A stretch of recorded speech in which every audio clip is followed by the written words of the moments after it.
Tahukah sahabat, dalam beberapa kisah disebutkan ada beberapa orang yang dapat berbicara ketika mereka masih bayi atas kuasa Allah Subhanahu wa Ta'ala. Siapakah orang-orang tersebut? Maka dengan itu, marilah kita bahas 13 orang yang dapat berkata-kata pada masa bayinya. Yang pertama, Nabi Agung Muhammad Sallallahu Alaihi Wasallam. Seluruh umat Islam pasti tahu siapa beliau Sallallahu Alaihi Wasallam. Tetapi, apakah kalian tahu beliau pernah berkata-kata pada saat beliau bayi? Apa yang dikatakan beliau Sallallahu Alaihi Wasallam pada saat bayi? Menurut riwayat Ibnu Hajar, ketika Nabi Muhammad Sallallahu Alaihi Wasallam lahir, kalimat yang pertama kali diucapkan beliau Sallallahu Alaihi Wasallam ialah Allahu Akbaru kabiru walhamdulillahi katsira wa subhanallahi bukratan wa asila, yang artinya Allah Maha Besar dengan sebenar-benarnya dan segenap puji bagi Allah dengan sebanyak-banyaknya, dan Maha Suci Allah di waktu pagi dan sore. Diriwayatkan pula bahwa di saat lahirnya Nabi Muhammad Sallallahu Alaihi Wasallam, beliau bersin kemudian mengucapkan Alhamdulillah. Lalu para malaikat menjawab Yarhamukallah, dan beliau menjawab pula dengan jawaban Yahdikumullahu wa yuslihu balakum. Yang kedua, Nabi Yahya alaihi salam, putra Nabi Zakaria alaihi salam. Dikisahkan ketika Nabi Isa alaihi salam dilahirkan, Nabi Yahya alaihi salam berusia setahun atau lebih dari 1 bulan. Pada saat itu, Nabi Yahya alaihi salam berkata dalam biliknya kepada Nabi Isa alaihi salam, yaitu putranya Maryam, Asyhadu annaka abdullahi wa rasuluh, yang artinya, aku menyaksikan bahwa Anda adalah hamba Allah serta utusannya. Ketika ayahnya Nabi Yahya alaihi salam mendengar demikian itu, ia bergegas menuju biliknya, tetapi ketika ia melihat di dalam biliknya, tiada seorang pun yang ada di situ, melainkan anaknya saja, yaitu Nabi Yahya alaihi salam. Ketiga, Nabi Isa alaihi salam. Diriwayatkan sebagai berikut, Allah Azza wa Jalla menciptakan Nabi Isa alaihi salam tanpa mempunyai ayah untuk menunjukkan kekuasaannya. Ketika Isa alaihi salam dilahirkan, banyak orang yang berprasangka buruk kepada Maryam, yaitu ibunya. Ada yang menuduh bahwa Maryam mendapatkan anak karena beliau berbuat zina dan sebagainya. Maryam hanya diam dan selalu menunjuk-nunjuk saja pada putranya.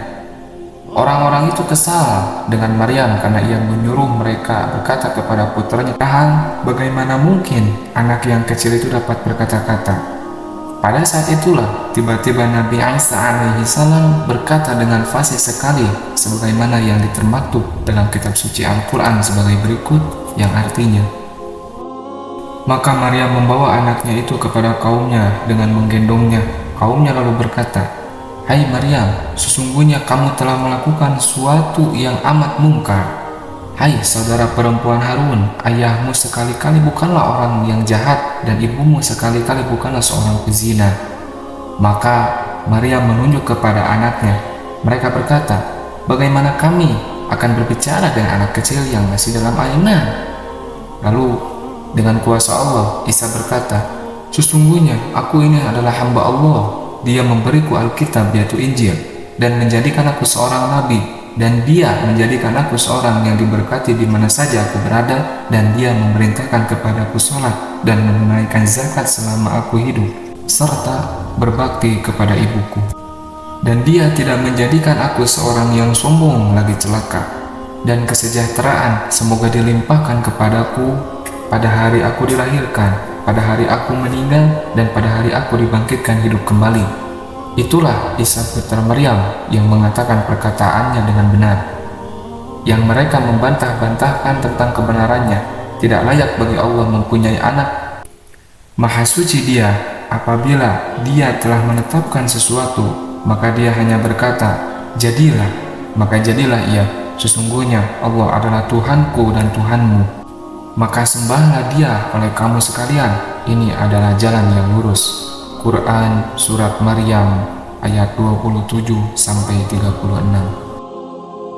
4. Nabi Ibrahim alaihi salam. Diriwayatkan bahwa Nabi Ibrahim alaihi salam dilahirkan, beliau bangun dan berdiri dengan kedua kakinya lalu mengucapkan, La ilaha illallah wahdahu la syarikalah, alhamdulillahilladzi hadana lihada. Yang artinya, tiada Tuhan melainkan Allah, Maha Esa Allah, tiada sekutu baginya, segenap puji bagi Allah yang telah memberikan petunjuk kepada kita. Suara beliau sangatlah terdengar sampai jauh ke timur dan ke barat, bahkan semua binatang pun dapat mendengarnya. 5. Maryam Putri Imran. Sejak kecil, Maryam Putri Imran diasuh dalam Baitul Maqdis oleh Nabi Zakaria alaihi salam dan ditempatkan dalam sebuah bilik. Saat usianya kurang dari 2 tahun, tiada seorang pun yang biasa menjenguk Maryam selain Nabi Zakaria alaihi salam sendiri. Maryam memang tidak menyusu pada ibunya. Setiap kali Nabi Zakaria alaihi salam masuk ke dalam biliknya hendak mengantarkan makanan, beliau mendapatkan bermacam-macam buah-buahan yang tidak pada musimnya, yakni buah-buahan di waktu kemarau, didapatinya di musim penghujan dan juga sebaliknya. Nabi Zakaria alaihi salam pun bertanya tentang asal buah-buahan itu. Tiba-tiba Maryam yang masih kecil itu menjawab dengan setegas-tegasnya sebagaimana yang tercantum dalam kitab suci Al-Quran surat Ali Imran ayat 37, yang artinya, itu adalah dari sisi Allah. Sesungguhnya Allah itu memberi rezeki kepada siapa saja yang dikehendakinya tanpa hitungan.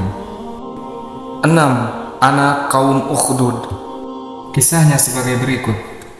Ada seorang pemuda yang diperintahkan oleh raja untuk mempelajari ilmu sihir pada seorang ahli sihir. Untuk berjalan ke rumah sang ahli sihir itu, ia harus melalui rumah seorang pendeta. Disitulah ia selalu mendengar khutbahnya yang mengajak kepada kebenaran dan kesucian diri. Akibatnya, kedatangannya ke rumah ahli sihir itu selalu terhambat dan ia harus menerima hukuman. Demikian pula pada saat waktu pulang ke rumahnya, ia sering terlambat karena ingin singgah sebentar di rumah pendeta itu, dan untuk itu pun ia harus menerima hukuman dari keluarganya.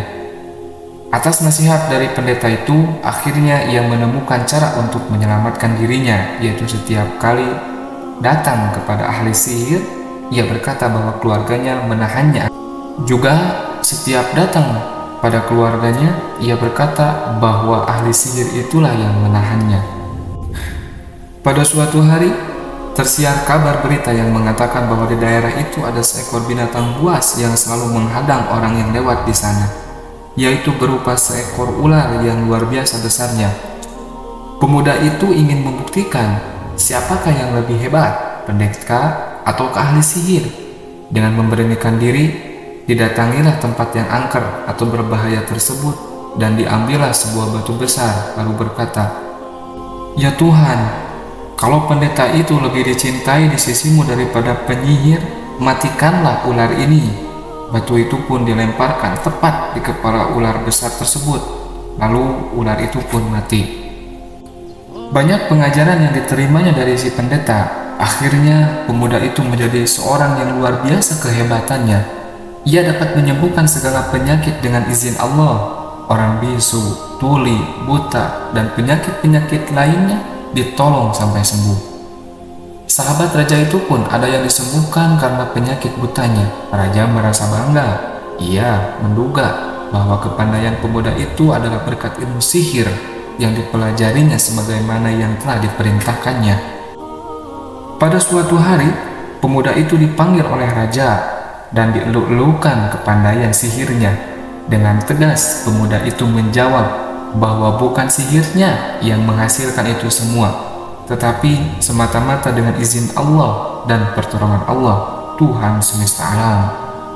Mendengar penjelasan pemuda itu, raja pun menjadi sangat murka. Setiap orang yang telah beriman kepada Allah disiksanya, termasuk sahabat raja yang telah disembuhkan penyakit butanya. Sang pendeta pun dihukum mati sebab mereka ternyata telah beriman kepada Allah, Tuhan semesta alam. Begitu hendak membunuh pemuda itu, Ia memerintahkan kepada beberapa pengikutnya yang setia untuk membawa pemuda itu ke puncak gunung. Kalau pemuda itu masih menetapi agamanya, ia harus dilemparkan ke bawah. Pemuda itu berdoa kepada Allah, Tuhan semesta alam. Setibanya di puncak gunung, tiba-tiba longsorlah tanahnya dan jatuhlah mereka. Semua mati terbenam kecuali pemuda itu. Ia pun kembali ke tempat raja. Ia mengajak raja menempuh jalan yang benar. Raja membantah dan memerintahkan pengawalnya untuk menaikkan pemuda itu ke atas perahu dan melemparkannya di tengah lautan. Setibanya di tengah-tengah lautan, berkat doa si pemuda yang makbul, tiba-tiba perahu itu diamuk oleh gelombang badai hingga karam. Tentara raja pun tenggelam seluruhnya, sedangkan pemuda itu dapat menyelamatkan diri dengan pertolongan Allah Subhanahu wa Ta'ala. Kembalilah ia pulang untuk menginsafkan sang raja, tetapi raja tetap menentang yang hak.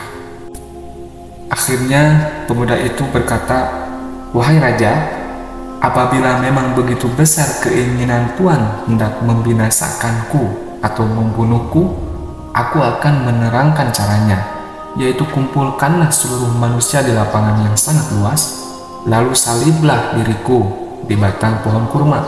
Kemudian ambillah anak panah dan ucapkan, dengan nama Allah, Tuhan pemuda ini, lalu bidiklah aku tepat di kepala. Dengan demikian, insya Allah datanglah ajalku." Raja mengikuti apa yang disarankan pemuda itu, dan akhirnya matilah pemuda itu dalam memperjuangkan agama tauhid. Akan tetapi, rakyat kerajaan itu seluruhnya menuntut balas atas kematiannya. Semua menyatakan keimanannya kepada Allah yang Maha Esa. Raja menjadi bingung dan mengancam kepada siapa saja yang telah beriman kepada Allah, ia akan menyiksanya dengan tusukan besi runcing yang dipanaskan. Banyaklah korban yang gugur sebagai syuhada. Maka tibalah giliran seorang wanita yang sedang menggendong bayinya yang baru berumur beberapa hari. Wanita itu telah beriman, tetapi ia tidak mau melihat dihukum sekeji itu. Namun, atas kuasa Allah Subhanahu wa Ta'ala, bayi itu tiba-tiba berkata dengan lantangnya, "Ya Ummah, isbir, fa innaki 'alal haq." Yang artinya, "Wahai ibuku, sabarlah, karena sesungguhnya engkau berada di pihak yang benar."